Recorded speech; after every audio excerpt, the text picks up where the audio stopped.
Newsflash, if this is Maria Grazia Chiuri's very last look for Dior, well then, Brava Signora. Here's the scoop on what just went down in Rome, including a very historical catwalk for Chiuri's Cruise 26 collection, which included 81 looks, the final 31 being an unexpected couture finale tour de force, underscoring Chiuri's nearly 10 years as the first female creative director of Christian Dior, in a collection that was both a love letter to a very Renaissance era femininity and also all of the signatures and styles that she's established and, her words, really loved dreaming up and dressing the Dior woman in. The show took place at Villa Albani Torlonia, a marvelous mid-18th century historical site that was a fitting backdrop for the sweeping scale and theatrical gravitas of Chiuri's work. And since her 2017 debut collection for the house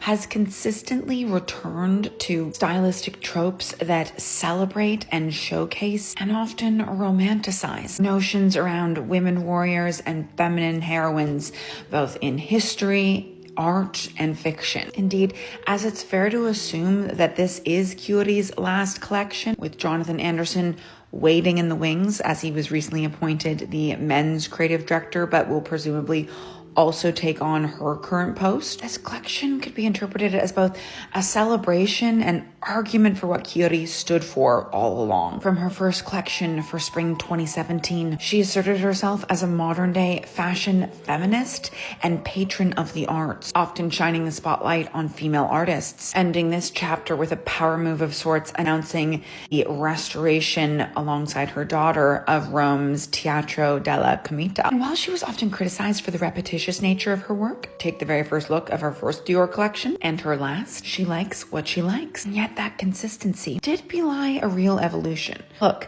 this is where we started and this is where we ended, with these fluid yet sculptural finale looks that might just be some of her best work yet. So while it might be time for a change at Dior and Chiuri's time has come to a close, her end scene was rather stunning. But what did you think of what's next for Dior and Chiuri's curtain call? That wraps your news fash. I'm Osha Lundstrom. Be sure to stick with me to stay up to date on all things fashion and check out Newsflash, the podcast, for more.